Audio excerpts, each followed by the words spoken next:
is the crown. Welcome back to another I Am Heavy Cash podcast. You already know you're checking in with the Don Heavy Man himself, representing for the NY and the Shy. You already know we're going to get right into it like I like to do, boo, because the foreplay is only for you. Check it out. We're going to check out this capital gains tax and property tax. See, a lot of people like to invest in real estate, and I touched on this before, why, the differences between real estate investing and security, investing in stocks. But let's really touch on these taxes. Now, I mentioned on another podcast, on another I Am Heavy Cash, that it is the investor against himself or herself and against Uncle Sam, because Uncle Sam's always looking to get paid in the end with taxes. That's why we pay taxes, because Uncle Sam really doesn't do anything. So Uncle Sam needs to, mooch off the rest of us. The rest of us that are making smart decisions and not so smart decisions. So what's the difference between property tax and capital gains tax? Property tax is the tax on your property, obviously.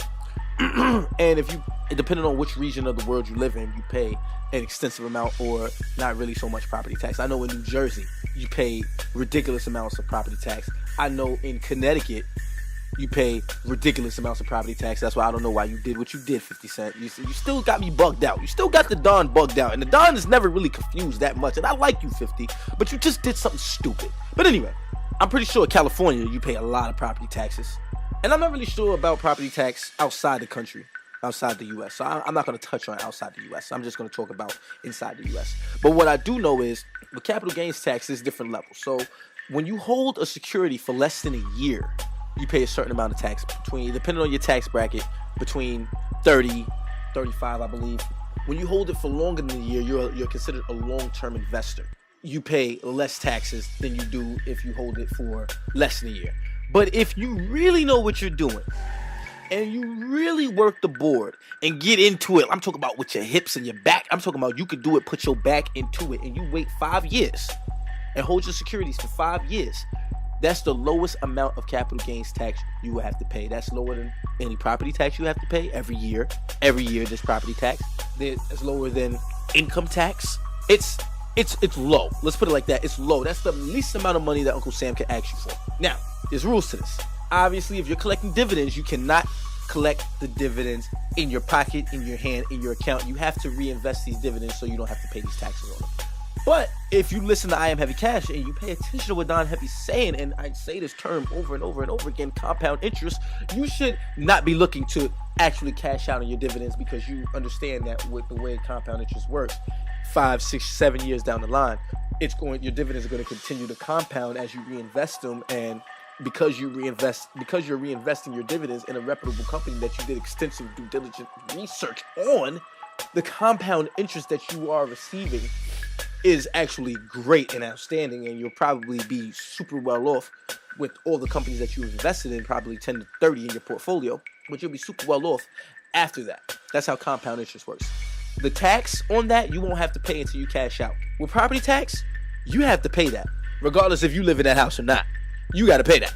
Did you hear me? Regardless if you live in that house or not, you got to pay that. If you own a building, you got to pay even more property tax. Now, if you're renting, no, you don't have to pay property tax, but if your rent goes up, it's safe to assume, maybe the property taxes in the place that I live in went up.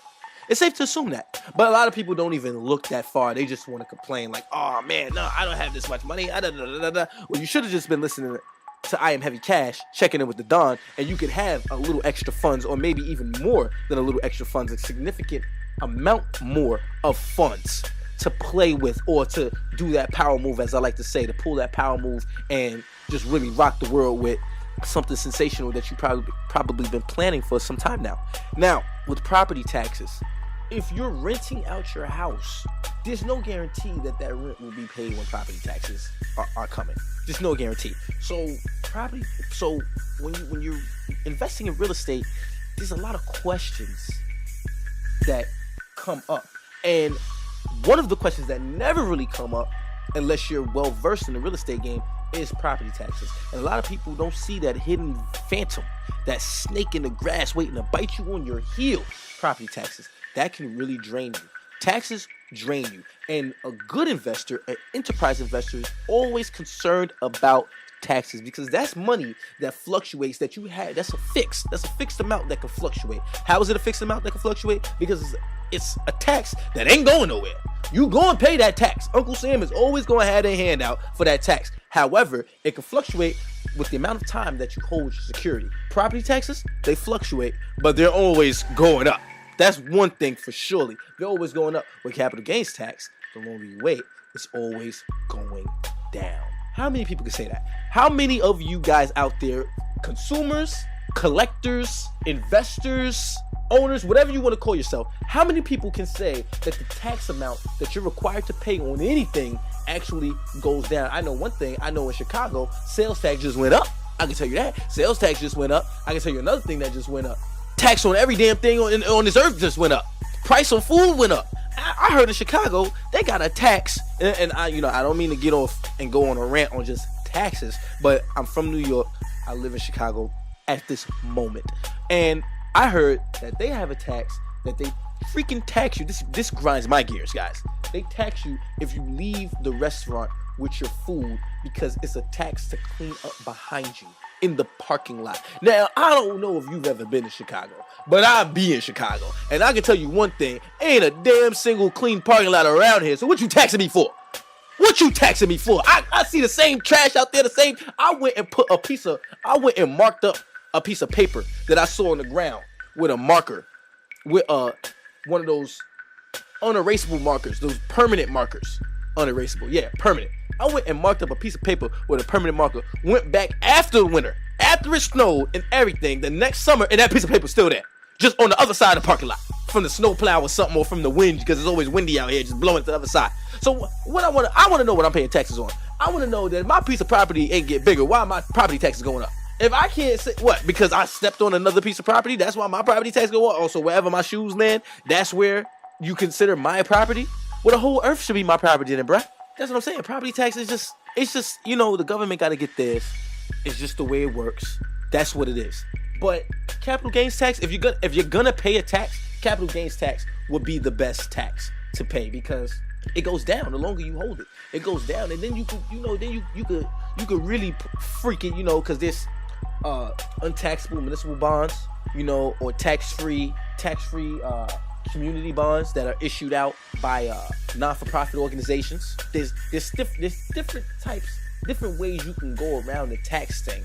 I mentioned 401ks. 401ks you don't have to pay taxes until after you withdraw it from your 401k, which can be a good thing or a bad thing, because if taxes go up, I'm not really sure with a 401k, so I'm not really sure if the tax rate stays the same from the moment you submitted your funds into the 401k, or whatever the tax rate is when you pulling your money out. That's the tax rate they go by, but that's something that you 401k freak body should know. So call into Don Heavy, check in with Don Heavy, let's make sure Don Heavy got his information right. Because I don't do the 401k, so I'm not going to look it up. I'm not going to disgrace my laptop or my smartphone by looking up a 401k. I look up companies that I want to invest in before I look up a 401k. What the hell is wrong with you? Anyway, so yeah, capital gains tax, property tax, both taxes, one fluctuates going up, one fluctuates going down. I mean, if you have to pay a tax, I'd rather over time pay less taxes than more taxes. Taxes are something you're going to have to pay from life until even after death. You're gonna have to pay tax after you die. So if you're gonna have to pay tax after you die, I'd rather just pay the capital gains tax, because if I'm holding a security for 15, 20 years, then I want to pay the lowest amount of taxes there is, so my family, if I'm not here to reap the benefits, my family can reap the benefits and not have to pay Uncle Sam for no work that they did, because Uncle Sam didn't help keep me alive. I'm black, if you haven't noticed, and all black lives matter. And there's a reason why that's come about now, because everybody's killing all the black guys. But we're talking about heavy cash here. We're not talking about all the sins that have gone on in the world. I hope everybody's safe. Merry Christmas. Happy Hanukkah. Happy New Year. Boom! And you have just listened to I Am Heavy Cash podcast. Represent for the NY and the Shy. Check us out on Twitter, DonHeavy_invest, where you can just see all the things that I like to rant about with taxes, investing, and business, and not so business moves that's happening all around the world. You can also get your education on, or like we like to call it, edutainment. You can get your edutainment on with the Black Market Watch if you're a beginner investor or an investor that needs to sharpen their tools. And if you want pure entertainment and want to know about what these celebrities are doing with their money or what they should not be doing with their money, tune in.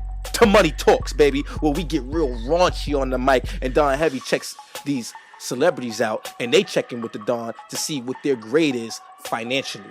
Once again, this is Don Heavy. This is the I Am Heavy Cash podcast. I'm tuning out. Peace and love. Oh, by the way, don't make excuses. Just make money.